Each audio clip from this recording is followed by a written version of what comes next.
हे dear students, हम लोग biology के शिफ्ट का पीवाईक्यू कवर करेंगे। मेक श्योर कि इस पीवाईक्यू के बाद अपना एनालिसिस करेंगे, जिसकी वजह से इस बार जो पेपर होगा आपका जुलाई में या जून में, इस पे आप अवेयर रहेंगे कि बाकी क्या मिस्टेक्स ना करें। चलो देखते हैं जरा क्वेश्चन में क्या क्या पूछा था। ये क्वेश्चन है आपका 11 सितंबर 2024 का, शिफ्ट नंबर 1 का।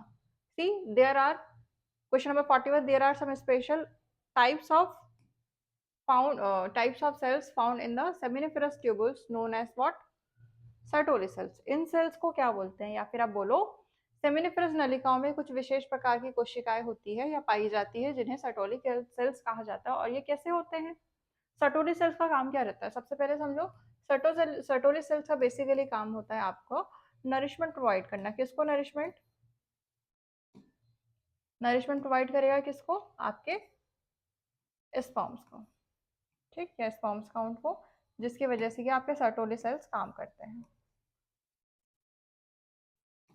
ठीक, तो करेक्ट आंसर क्या होगा? Germinal cells no, reproductive cells no, somatic cells भी नहीं होंगे, प्रोटेक्टिव सेल्स होंगे। जी हाँ, क्यों? क्योंकि ये आपको क्या करते हैं? प्रोटेक्टिव मतलब एक प्रोटेक्शन प्रोवाइड करते हैं, नरिशमेंट प्रोवाइड करते हैं किसको? आपको स्पर्म्स को, ठीक है, सेमिनिफरस ट्यूबल्स में। चलो क्वेश्चन नंबर 42 देखो, विच of the following hormone is produced in females only during the pregnancy? पूरे प्रेगनेंसी के टाइम पे, या फिर बोलो ड्यूरिंग द प्रेगनेंसी, सिर्फ प्रेगनेंसी के दौरान पूछा गया है। निम्नलिखित में से कौन सा हार्मोन सिर्फ गर्भावस्था के दौरान महिलाओं में निर्मित होता है? प्रोजेस्ट्रोजन, और ईस्ट्रोजन, और फिर क्या आपका रिलैक्सन। करेक्ट आंसर क्या होगा आपका? रिलैक्सन, है ना। पार्चुरेशन के टाइम पे आपका रिलैक्सन प्रमोट होगा। आगे देखो, which one of the following is incorrect for placenta? Placenta का काम क्या है? प्लेसेंटा पहला क्या है? प्लेसेंटा एक आपका क्या है? एक कॉर्ड है जो आपकी मदर टू बेबी कनेक्ट करके रखता है। क्यों? क्योंकि आपको ऑक्सीजन एंड न्यूट्रिएंट सप्लाई करेगा, बिल्कुल करेगा। It secretes oxygen during parturition, ये नहीं करता है, ठीक है। बाकी एस्ट्रोजन सिक्रीट करेगा। It facilitate removal of carbon dioxide and waste material from membrane, ये भी सही है, ठीक है। तो इसमें इनकरेक्ट पूछा गया, तो करेक्ट आंसर आपका क्या होगा? बी। चल, ईस्ट्रोजन इज सिक्रेटेड बाय, कहाँ से सिक्रेट होता है आपका? Corpus luteum, membrane of granulosa of क्या ग्राफिन फॉलिकल्स, ठीक है, या फिर जर्मिनल एपिथेलियम ओवरी या फिर पिट्यूटरी ग्लैंड, तो आपका वो स्लिपली हो जाएगा। जर्मिनल एपिथेलियल भी नहीं होगा, कॉर्पस ल्यूटियम भी नहीं होगा। करेक्ट आंसर आपका हो जाएगा मेम्ब्रेनस ग्रेनुलस ऑफ ग्राफिन फॉलिकल। ठीक, आगे देखो, the mobility of a mature sperm is controlled by the mitochondria located in what? ये स्पर्म का स्ट्रक्चर है, ठीक है। और ये स्पर्म के स्ट्रक्चर में यहाँ पे ये टेल होता है, ये वाला पोर्शन, ये वाला आपका मिडिल वाला पोर्शन हो जाएगा, ये वाला आपका हेड वाला पोर्शन, ठीक, हेड और यहाँ पे अपन एक, और ये आपका मिडिल पोर्शन होगा जिसमें क्या होगा? आपका माइटोकॉन्ड्रिया होता है, ठीक है। मतलब ये जो मिडिल वाला कॉर्नर होगा, मध्य के भाग में आपका क्या होगा? आपके मैच्योर स्पर्म की मोबिलिटी, दैट इज माइटोकॉन्ड्रिया, यहाँ पर आपका क्या होगा? प्रेजेंट होगा, ठीक है। करेक्ट आंसर क्या होगा आपका? मिडिल पीस, ठीक। चलो आगे देखो, the structure formed after release of ova from Graafian follicles and secretory in nature is what? Graafian follicles और प्रकृति के स्रावी के अंडाणु के निकलने के बाद वाली संरचना क्या है? कॉर्पस स्ट्रैटम तो नहीं होगा ग्राफियन फॉलिकल के बाद। The structure formed after release of ova from Graafian follicles and secretory in nature is known as corpus luteum, ठीक है। कैलोसम तो नहीं होगा, अंदर वाले पार्ट्स को बोलेंगे।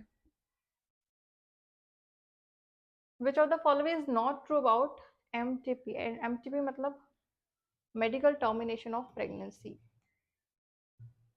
Medical termination of pregnancy. चलो इसके बारे में क्या सही नहीं है? It is an intention termination pregnancy before fall term. Yes, बिल्कुल सही है कि प्रेगनेंसी के टाइम पे ऐसा किया जाता है। अगर वो सही नहीं हुआ है तो और डेफिनेटली हम टर्मिनेट कर देते हैं इंटेंशन के through. Misuse of MTP, MTP का दुरुपयोग एमनियोसेंटेसिस द्वारा अजन्मे बच्चे के लिंग का निर्धारण होता है, और यदि भ्रूण महिला पाई जाती है तो इसका बाद इसका एमटीपी होता है। ठीक है, होता है, ऐसा भी होता है। It is an involuntary termination pregnancy before full term. Involuntary नहीं है ना, वॉलेंट्री है, ठीक है, हमारी मर्जी से करते हैं। या पूर्ण अवधि से पहले गर्भावस्था की अनुच्छेदीय समाप्ति है, तो ये आपका होगा, ये गलत होगा, ठीक है। बाकी इंड्यूस्ड अबॉर्शन भी फुल टर्म के पहले होता है, ठीक है, तो ये गलत है आपका। एसटीडी क्या नहीं है? हर्ब्स एसटीडी है, ठीक है। हेपेटाइटिस बी, हेपेटाइटिस ये भी एसटीडी है। गोनोरिया भी एसटीडी है। क्रिप्टोचिडिज्म, बार बार ये क्वेश्चन आता है, क्रिप्टोचिडिज्म क्या है? अगर टेस्टिस बनना ही फेल हो जाए, मतलब टेस्टिस नहीं बन पाए स्क्रॉटम पे, टेस्टिस बन नहीं पाए, ठीक है, प्रेगनेंसी के टाइम पे, या जब बेबी का जब फॉर्मेशन हो रहा है, जब बच्चा जब ग्रो कर रहा है, अगर ऐसा नहीं हो पाया तो इसको क्या बोलेंगे? इस कंडीशन को हम क्या बोलेंगे? क्रिप्टोचिडिज्म। तो डेफिनेटली ये नहीं होगा। क्यों? एसटीडी क्या नहीं है वो ये पूछ रहा है, तो ये तो एक डिसऑर्गन जैसा कोई बात है, ठीक। ये आपका 1-to-1 पर्सनल मेंटरशिप प्रोग्राम के बारे में है, जहाँ पे हम टीचर्स आपको पर्सनली पढ़ाते हैं। कैसे पढ़ाते हैं कि हमारा सिंगल स्टूडेंट और हमारी सिंगल टीचर दोनों एक दूसरे के लिए काम करेंगे। हमारा गाइडलाइंस प्रॉपर रैंडम कॉल जाते हैं, रैंडम वीडियो कॉल जाते हैं, मैसेजेस जाते हैं पर्टिकुलर स्टूडेंट को, और पर्टिकुलर स्टूडेंट ही हमारे साथ कंबाइन होकर काम करता है। तो जनरली हम इसमें पर्सनली बच्चों को मेंटरशिप देते हैं, यहाँ पे हमारी टीम के साथ काम नहीं होता है। चलो, वेसेक्टोमी क्या है? और vasectomy prevents the production of sperm, नहीं। Production of sperm in the testis, नहीं। Yes, movement of sperms into the urethra. क्यों? क्योंकि ये जो वॉल्स रहती है आपकी यूरेथ्रा की, वास्ट डिफरेंस की, ये हम कट करके टाई कर देते हैं। इसका मतलब क्या? प्रोडक्शन तो हो रहा है लेकिन आगे मूवमेंट नहीं जा पाएगा, दैट इज द वेसेक्टोमी, ये प्रिवेंट करेगा, ठीक है। करेक्ट आंसर आपका हो जाएगा C. Which of the following is a wrong statement? कौन सा स्टेटमेंट रॉन्ग है? अच्छे से पढ़ना। ऐसे जो रॉन्ग स्टेटमेंट रहते हैं इसको एटलीस्ट 2 बार क्रॉस चेक करना, क्योंकि हमें कई बार यहाँ पे गलत लगता है। पढ़ो जरा। आपातकालीन गर्भ निर्धारकों में, निरोधकों में प्रोजेस्ट्रॉन या प्रोजेस्ट्रोजन ईस्ट्रोजन संयोजन या आईयूडी शामिल है। Emergency contraceptive consist of progesterone, progesterone estrogen combines IUD, ठीक है। Mode of action of skin implant is similar to that of pills and their effective periods are much longer, ठीक है। अगर आप स्किन में इम्प्लांट्स कर देते हैं, ये पिल्स के जैसा ही है मोड ऑफ एक्शन, ठीक है। इम्प्लांट्स भी। Sterilization are generally advised for the male और female partner as a temporary method to prevent pregnancy. See, अच्छे से पढ़ना इस लाइन को। किसी भी अधिक गर्भधारण को रोकने के लिए आमतौर पर महिला पुरुष साथी के लिए एक अस्थायी विधि से नसबंदी की सलाह दी जाती है। No, it's not. क्यों? क्योंकि टेम्पररी मेथड नहीं, ये तो आपका परमानेंट मेथड है। परमानेंट मेथड है। परमानेंट मेथड में क्या होंगे आपके? वेसेक्टोमी इसके लिए होगी आपकी फीमेल के लिए, और ट्यूबेक्टोमी आपकी होगी, सॉरी, वेसेक्टोमी होगी आपकी, और tubectomy is for the females, and vasectomy आपकी क्या होगी? मेल्स के लिए, ठीक है। और देखो जरा, progesterone alone in the combination with estrogen can be used by females as injection और इम्प्लांट। एक बार ट्यूबेक्टोमी और वेसेक्टोमी को समझो जरा। सी, वेसेक्टोमी की कंडीशन में क्या होगा, ठीक है। वेसेक्टोमी जनरली होगा क्या? वेसेक्टोमी मतलब हम वास्ट डिफरेंस को क्या करेंगे? ये आपका मेल रिप्रोडक्टिव सिस्टम है, ठीक है। और मेल रिप्रोडक्टिव सिस्टम पे ये आपका क्या है? ये वाला पोर्शन है, ठीक है। ये आपकी टेस्टिस वाला पोर्शन है, और ये आपकी यूरेथ्रा वाला पोर्शन है, ठीक है। और यही वाला का क्या, कौन सा वाला पोर्शन है आपका? वास्ट डिफरेंस वाला पोर्शन, ठीक है। अब ये जो मेल रिप्रोडक्टिव सिस्टम है, जिसमें वास्ट डिफरेंस, आपके जो टेस्टिस का, जो एपिडिडाइमस का जो कनेक्शन है, जो स्पर्म्स का जो प्रोडक्शन है, दैट इज। अब ये वास्ट डिफरेंस को हम क्या करेंगे? इस वास्ट डिफरेंस को हम ऐसे हम कट करते हैं। ये हमने कट किया, ठीक है। मैं इसको कट करूंगी, टाई करूंगी, फिर वापस से मैं स्टिचेस लगा दूंगी। तो बेसिकली यहाँ से क्या होगा? अगर मैंने एक चीज को किसी एक पर्टिकुलर ऑर्गन को एक बार में अगर मैंने कट कर दिया तो क्या वहां से वापस से ट्रांसपोर्टेशन दोबारा हो पाएगा? एक क्वेश्चन भी प्रीवियसली यही था कि मूवमेंट ऑफ स्पर्म नहीं हो पाएगा। हाँ, स्पर्म तो प्रोडक्शन तो होगा लेकिन मूवमेंट नहीं कर पाएगा वेसेक्टोमी। तो क्या हम इसको रिवर्स कर सकते हैं? नहीं। अगर हमने एक बार कट लगा दिया वेसेक्टोमी, या इसी को बोला आप नसबंदी, एक बार अगर हमने ऐसा कर दिया तो हम दोबारा इसको रिवर्स नहीं कर सकते। ठीक, तो ये वाली जो मेथड होगी दैट इज इरिवर्सिबल। ठीक है, मतलब आपने एक बार इस प्रोसेस को किया तो दोबारा से इस तरफ नहीं आ सकते। समझ रहे हैं बात? तो वेसेक्टोमी मतलब क्या, एक बार अगर हमने सर्जिकल प्रोसेस कर ली, एक बार हमने सर्जरी कट लगा दी, दोबारा से ये रिवर्स हम नहीं कर सकते। It is what, vasectomy. लेकिन अगर मैं इसको बात करूं ट्यूबेक्टोमी में क्या होगा? ट्यूबेक्टोमी में क्या होगा? ट्यूबेक्टोमी में ये जो फीमेल्स की आपकी जो फेलोपियन ट्यूब्स रहेगी, ठीक है, ये फीमेल्स की आपकी फेलोपियन ट्यूब्स रहेगी और ये आपकी ओवरी रहेगी। ठीक है, तो यहाँ पर हम क्या करते हैं, ये फेलोपियन ट्यूब्स को हम कट करते हैं। ठीक है, तो यहाँ पर जो फेलोपियन ट्यूब्स हम कट करेंगे और टाई करेंगे, जिसकी वजह से अब फेलोपियन ट्यूब्स में यहाँ जो एम्पुला वाले पोर्शन में जो फर्टिलाइजेशन होता था वो होगा ही नहीं। तो ये भी आपकी कौन सी मेथड होगी? परमानेंट मेथड होगी। ठीक है, तो परमानेंट मेथड की वजह से यहाँ भी हम चीजें एक बार हमने सर्जिकल प्रोसीजर किए तो वापस से हम इसको रिवर्स नहीं कर सकते। मतलब एक बार अगर हमने किसी चीज को कट किया, टाई किया, वापस से हम नॉट करेंगे तो क्या चीजें वापस से रिवर्स हो पाएगी? नो, रिवर्स करना बहुत मुश्किल होगा। तो इस चीज को आप याद रखेंगे कि ट्यूबेक्टोमी और वेसेक्टोमी दोनों ही आपकी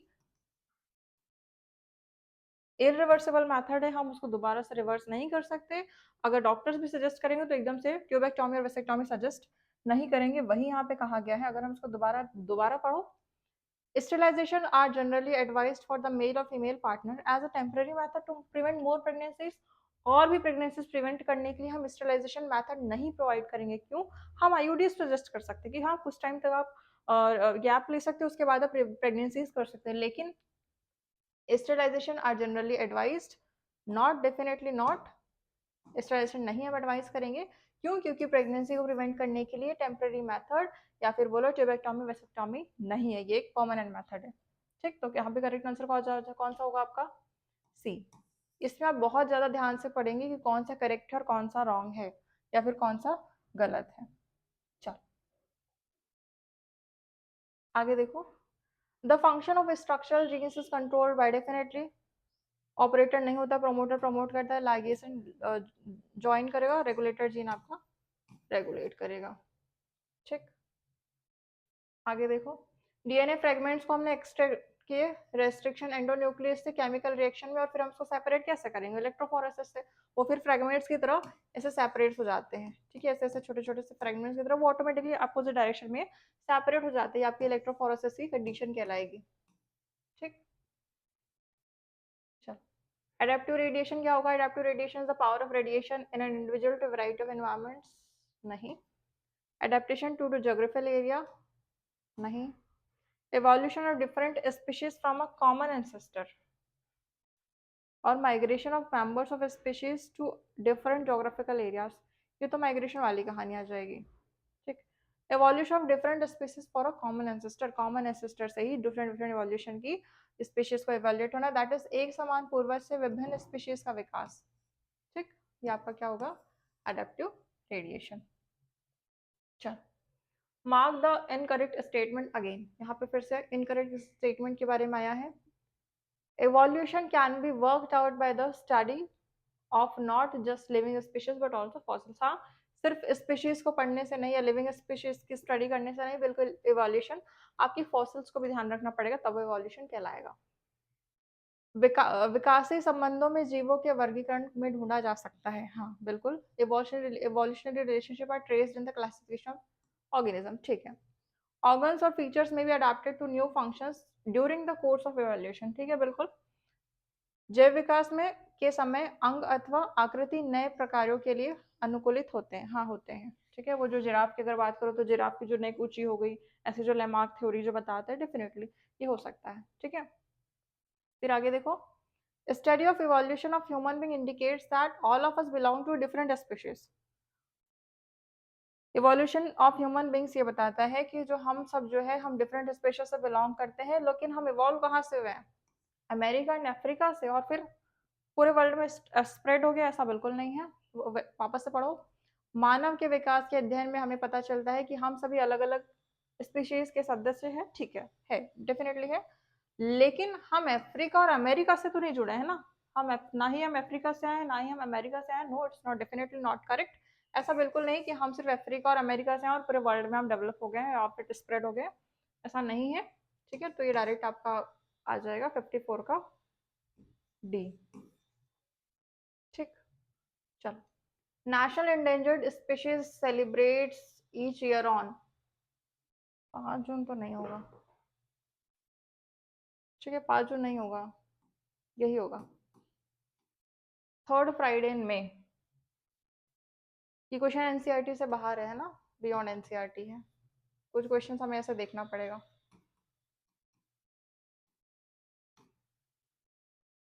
चलो, endangered species and animals. Indian bison that is gaur है, प्रेजेंट है, अभी भी है। वाइल्ड बोर ये भी है, चीतल भी है, ब्लैक बक अभी नहीं है। ठीक है, मतलब हिरण दिखता है लेकिन काला हिरण अभी नहीं दिखता है, तो फिर ये इंडेंजर्ड हो गया, ये विलुप्त हो चुका है। दैट इज करेक्ट आंसर आपका डी। 3A पॉलीमर, ठीक है, 3-A और 5-A क्या काम करता है? It helps to function mRNA and facilitate nuclear export. Splicing के लिए काम नहीं करेगा, ट्रांसक्रिप्शन यहाँ से इनिशिएट नहीं होगा 3 days, और यहाँ से बिगिनिंग भी नहीं होगी, तो एक ही ऑप्शन बच रहा है, तो ये न्यूक्लियर एक्सपोर्ट के लिए काम करेगा। That is option A. चलो, A=T, कितने बॉन्ड है? 2। ठीक है, बॉन्ड ही पूछा है ना, how many bonds are present, तो डेफिनेटली 2 बॉन्ड्स आपके प्रेजेंट है।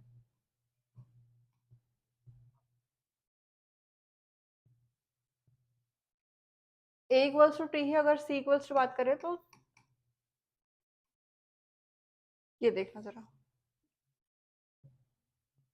थाइमीन के साथ कनेक्ट होगा वो। ठीक है, देखो जरा, the island on which Darwin observe the varieties in the finches was. Charles Darwin की अगर बात करें तो उन्होंने वेराइटी कहाँ ऑब्जर्व किया, तो डेफिनेटली बीगल आइलैंड में नहीं, पैसिफिक आइलैंड में भी नहीं, फिंचेस आइलैंड में भी नहीं, गालापागोस आइलैंड। ये हमारे एनसीईआरटी का डायरेक्ट क्वेश्चन है, तो यहाँ पे कोई भी मतभेद नहीं है। Chromosome 1 has the most gene and Y has the fewest. अगर ज्यादा नहीं पता है तो कम से कम वाला याद रखना।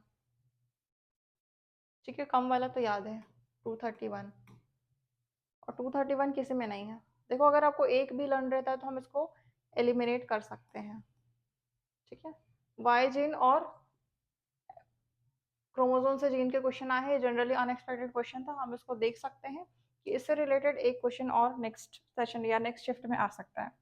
ठीक, चलो, ये हमारे 20 क्वेश्चन थे। कौन से शिफ्ट है? हमारे 11th शिफ्ट के क्वेश्चन थे। क्वेश्चन अच्छे थे, कुछ इजी थे, एक दो क्वेश्चन इन्होंने बाहर भी डाला था, कुछ एक दो एनसीईआरटी के बाहर थे, बाकी ठीक था। ठीक, टेस्ट सीरीज लॉन्च होने वाली है 149 रुपीज़ में सिर्फ। ठीक है, टेस्ट सीरीज आप लेना चाहे तो ले सकते हैं, दोनों ही मीडियम पे, इंग्लिश मीडियम या फिर हिंदी मीडियम पे। प्रॉपर टेस्ट सीरीज रहेगी, 16-17 टेस्ट सीरीज आपके एग्जाम तक सिर्फ 149 की है। ठीक है, ये पीपीटी मैं आपको टेलीग्राम पे शेयर कर दूंगी, आप ज्वाइन कर सकते हैं। आपका मेंटर के नाम से टेलीग्राम लिंक है, आप ज्वाइन कर सकते हैं। ठीक है, wish you all the best, good luck.